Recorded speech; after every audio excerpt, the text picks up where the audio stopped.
일상에 바쁜 여러분들을 대신해서 지식과 인사이트를 정리해드리는 매일 독서 매일 인사이트입니다. 오늘은 중국의 선택, 이 책에 대해서 한번 살펴보도록 하겠습니다. 책의 부제가 21세기 미중 신냉전 시대 이렇게 되어 있거든요. 그러니까 지금의 그 미중 갈등, 패권을 두고 다투는 그런 상황에서 중국이 어떤 선택을 할 것인가, 그런 부분에 대해서 정리하고 있는 책입니다. 중국은 우리의 현재와 미래를 위해서 굉장히 중요한 국가잖아요. 이웃 국가고 우리 경제 수출입의 25%를 차지하고 있는, 어마어마하죠. 그리고 미중 갈등의 시대에 있어서 우리가 어떠한 스탠스를 취해야 될 것인가, 그런 부분으로 인해서 우리에게 어떤 위험과 기회가 올 것인가, 여러 가지로 생각해 볼 게 많은 그런 사항이 되겠죠. 그래서 중국에 대해서는 관심이 있어서 몇 가지 책들을 살펴보고 있는데, 제가 살펴봤던 책들 중에서는 이 책이 단연 전문적이고 여러 면에서 탁월한 그런 책이 아닌가, 이런 생각이 듭니다. 책을 읽으면서 개인적으로 관심이 가는 부분에 대해서 8가지 정도를 정리를 해봤습니다. 첫 번째는 미국과 중국 전면전이 가능할 것인가. 이 책의 분석은 전면전은 불가능할 것이다. 이 부분은 많은 전문가들이 이야기를 하고 있죠. 일단 둘 다 핵 보유국이고 경제적으로 너무 얽혀있는 부분이 많다는 거예요. 그러니까 자국의 피해 또한 심각해진다는 거죠. 그리고 전면전, 본토를 침입해서 중국이 미국 본토를 간다거나 미국이 중국 본토를 간다거나, 실익도 없고 이거는 수십 년의 전쟁으로 이어질 수밖에 없는 그런 상황이 되기 때문에 전면전은 일단 가정하기는 어렵다, 이렇게 정리해 볼 수 있고, 두 번째는 국지전, 대리전은 가능하다는 거예요. 그러니까 힘의 충돌이 어떤 지역에서는 국지적으로 발생할 수 있다는 거죠.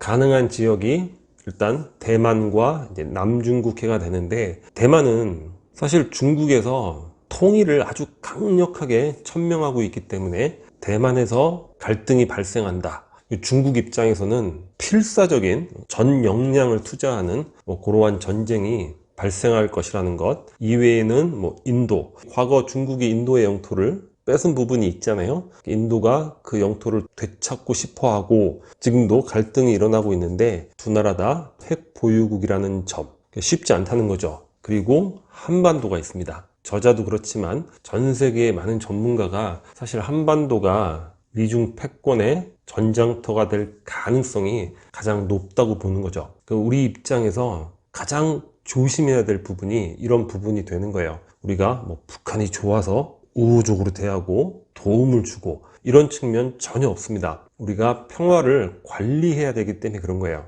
이런 부분에 대해서 우리 전 국민이 조금 경각심을 갖고 지금의 세계 정세와 그리고 우리 한반도가 처한 위치, 이런 부분에 대해서 정말 좀 경각심을 가졌으면 좋지 않을까, 그런 생각을 해봅니다. 그리고 일본 센카쿠 열도가 갈등 지역이 되는 거죠. 거기서 이제 충돌이 일어날 수 있는 그런 개연성이 있다고 합니다. 세 번째는 미중 경제 전쟁이 발생을 했잖아요. 트럼프 시절에. 당시만 해도 저도 미국의 일방적인 승리로 끝날 것이다, 그런 생각들을 했고, 많은 사람들이 그런 생각을 했죠. 일본이 경제적으로 부흥할 때 미국이 플라자 합의로 그 기세를 단발에 꺾었잖아요. 그 정도 수준은 아니더라도 그와 어느 정도 비슷한 합의가 일어나지 않을까, 그런 예상을 했는데 그렇지 않았죠. 그러니까 중국의 입장에서도 과거 일본의 사례를 뻔히 지금 다 알고 있잖아요. 우리가 다 알듯이.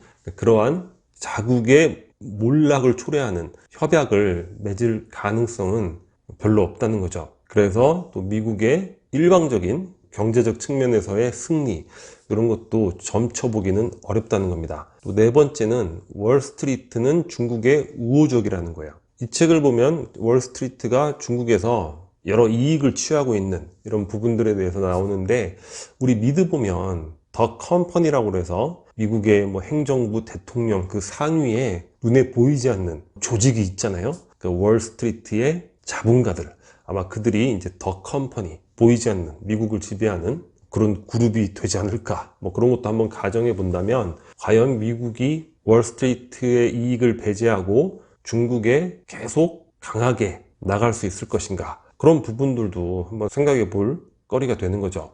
다섯 번째는 자, 중국은 최악의 상황을 가정하고 대비를 하고 있다고 합니다. 경제는 내수와 수출입으로 이루어지고 있잖아요. 그러니까 중국식 개념으로는 쌍순환 경제라고 하는데, 자, 내순환 경제, 내수가 되는 거고, 외순환 경제, 수출입이 되는 거죠. 자, 미국과 자유주의, 민주주의 국가들의 동맹에 의해서 외순환 경제가 봉쇄될 그런 상황도 가정을 하고 있다는 거예요. 그러니까 중국 자체만으로, 내순환 경제만으로 뭐 인구나 경제 규모가 어마어마하니까 그것만으로도 국가를 유지해 나가는 것, 이걸 지속적으로 준비를 하고 있다고 합니다. 그래서 에너지 공급이 안 될 것, 또 어떠한 특정한 필요한 물품들이 공급이 안 될 것들을 가정해서 중국 내에 비축 물자를 꾸준히 쌓아두고 있다고 합니다. 그러니까 쌍순환 경제로 지금처럼 계속 발전하면 좋은데, 최악의 상황에 미국에 의해서 그게 안 되면 내순환 경제라도 우리 자체적으로 유지를 하겠다, 이런 개념이 되는 거죠. 여섯 번째는 1대1로 사업인데, 보면은 좀 황당하잖아요. 막 전 세계에 엄청난 돈을 투자하고 있는데 1대1로 사업으로 인해서 중국이 큰 적자를 보고 있다는 거예요. 그런데 그 사업을 유지를 하고 있죠. 적자면, 자, 사업이라면 유지하면 안 되는 거죠. 근데 1대1로 사업의 목적은 미국 등에 의한 봉쇄, 그런 가정하에서 에너지 등을 공급받을 수 있는 물류망을 육상과 해상을 통해서 만들기 위한 사업이라고 합니다. 그러니까 그렇게 적자를 보면서도 사업을 지속을 하고 있다는 거예요. 일곱 번째는 미중 갈등에 있어서 중국 측도 이제 깜짝 놀란 상황인데, 우리가 미국한테 저렇게 원투펀치 계속 맞고 있는데 전 세계에서 중국을 도와주는 나라가 하나도 없다는 거야. 도와주기는커녕 혐오 감정만 계속 만들어냈다는 거죠. 공산당에 의한 그런 국가주의 시스템으로 자국의 이익만을 일방적으로 추구하고 있잖아요, 중국이. 기존에는 그냥 뭐 중국이 같이 무역하고 그런가 보다 했는데 중국의 민낯을 전 세계인이 보게 된 거죠. 그래서 세계적으로 협중 정서가 굉장히 강해졌고, 그 부분에 대해서 중국 공산당도 깜짝 놀라고 있다고 합니다.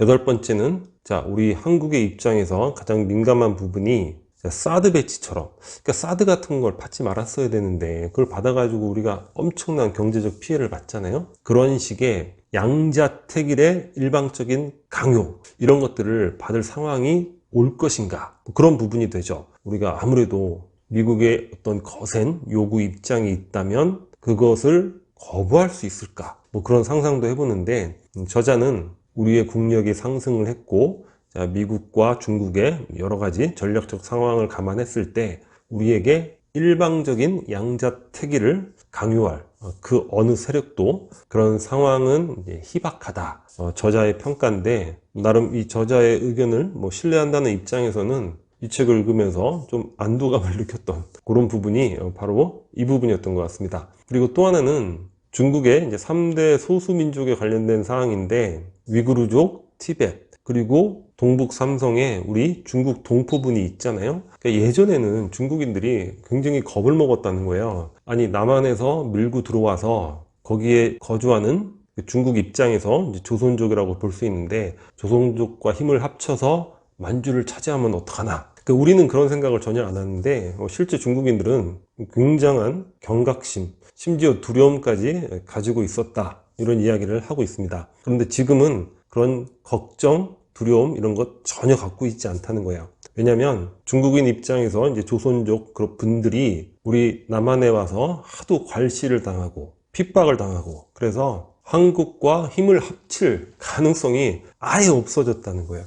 여러분들 지금 주변에 중국 동포분들 한번 여쭤보세요. 자기의 조국이 어딘가, 중국이라고 생각하시는 분들이 대부분입니다. 그 역사를 우리가 좀 알면, 그 당시 만주로 건너갔던 분들 어떤 분들이에요? 대부분이 독립운동하기 위해서 건너갔던 분들이잖아요. 우리의 동포고, 그럼 언어조차도 중국 동포라고 해야지, 아니 중국 사람들이 쓰는 그 조선족이라는 용어를 왜 우리가 그분들에게 쓰고 마음에 상처를 주고 왜 괄시하고, 그런 부분에 대해서는 우리가 좀 반성하고 앞으로 우리의 그 행동, 그다음에 호칭, 명칭, 언어에 있어서도 좀 유의해야 되지 않을까, 그런 생각을 해보게 됩니다.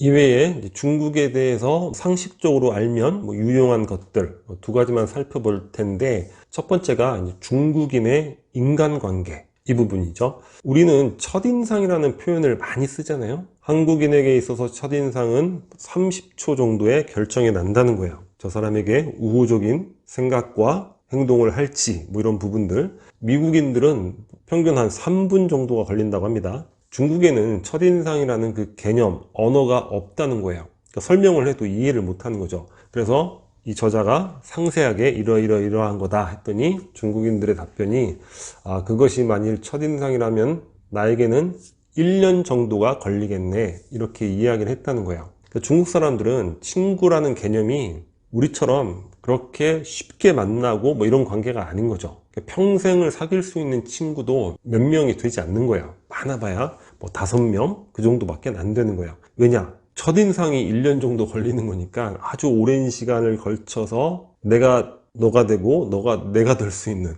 거의 이 정도 수준의 결속력이 확인될 때만 친구가 된다는 거죠. 아니 그러면 평생 몇 명 친구가 없겠네? 그런데 중요한 거는 친구가 일단 되잖아요. 그러면 친구의 친구는 나의 친구가 된다는 거죠. 그러니까 소개가 바로 친구가 된다는 거예요. 그리고 중국에서는 소개를 한다는 건 뭐냐면 내가 소개한 사람으로부터 발생한 모든 것들에 대해서 내가 책임을 지겠다. 그런 수준의 의미라고 합니다. 관시라고 하잖아요. 우리가 흔히 쓰는 표현인데, 그래서 이 저자가 중국인 친구를 처음 사귀는데 무려 10년이 걸렸다는 거예요. 10년이 걸리고 나니까 그 친구가 이제 소개를 해줘서 이후에 또 많은 친구들을 사귀게 됐는데, 중국인 그 친구들이 자신에게 뭐 한국 기업을 소개해달라. 그래서 아무 생각 없이 소개를 해줬는데 도움이 안 되는 소개 이런 것도 있을 수 있잖아요. 또는 나쁜 기업이나 나쁜 사람을 소개할 수도 있고, 그런 경우에 중국 친구들까지 다 잃어버리게 된다고 하는 거죠. 그러니까 소개를 한다는 거는 이 소개로 인해서 발생할 수 있는 모든 것들을 내가 책임지겠다 이런 개념이 된다는 거죠. 그래서 중국인에게 소개를 할 때는 내가 그 정도로 보증할 수 있는, 내가 너의 친구로서 이 사람을 친구로 보증할 수 있는 그런 수준은 아니다. 사전에 이런 얘기를 미리 꼭 해야지만 소개로 인해서 친구를 잃어버리는 걸 방지할 수 있다는 거죠. 그러니까 중국인의 비즈니스 자체가 이런 식의 비즈니스가 된다는 거예요. 친구의 친구, 하나의 서클이 만들어지는 거죠. 그 서클 안에 그 인맥을 통해서 비즈니스를 이제 확장해가는 그런 형식이라고 합니다. 두 번째는 중국인의 표현 방식인데, 중국인도 이렇게 직접적인 언어는 잘 사용을 하지 않는다는 거예요. 그러니까 은근히 이렇게 돌려서 이야기를 하는 거죠. 간접적이고 암시적으로 이야기를 한다고 합니다. 이 저자가 재밌는 에피소드를 이야기를 하고 있는데, 중국 기업을 만나서 1시간이 넘게 설명을 했대요. 그 중국 기업을 설득하기 위해서. 자, 우리랑 파트너십을 맺자. 그러면 당신네 제품을 중국에서 우리가 이렇게 마케팅을 할 것이다. 듣고 나더니 중국 기업이 그러면은 우리 회사를 위해서 따로 준비한 중국 마케팅 방법은 없소? 이렇게 되물었다는 거예요. 저자 입장에서는 뿅 하는 거죠. 열이 받을 수도 있는 거야.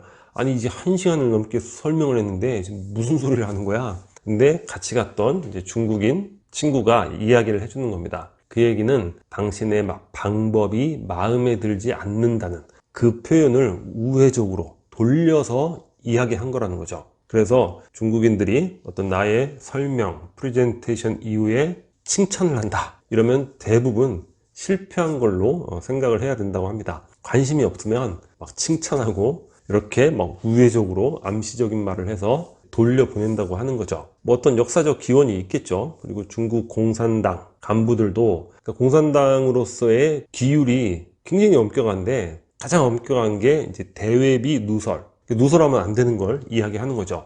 근데 지내다 보면 이게 대외비인지 아닌지 공산당 간부도 헷갈리는 거야. 그럼 어떻게 되죠? 말을 안 하는 거죠. 그리고 완전히 돌려서 도대체 저게 무슨 말인지 추측조차 못할 뭐 그러한 암시의 표현, 뭐 그런 것들을 쓴다는 거예요. 그래서 우리가 뭐 중국 공산당 간부나 또는 중국의 일반 인민들 만나서 관계를 할 때 그들의 표현에 있어서 우리가 그런 부분들을 충분히 감안하고 생각하고 대해야 된다. 이런 이야기를 하고 있습니다. 이외에도 상당히 방대한 내용이 실려 있고, 특히 또 경제적 내용들 상당히 많은데 중국에 대해서 가장 전문적이고 여러 면에서 수준이 높은 그런 책이 되는 것 같습니다. 오늘 영상은 여기서 마치도록 하겠습니다. 여기 캐릭터처가 구독 버튼이고요. 구독과 좋아요 많이 부탁드리겠습니다. 감사합니다.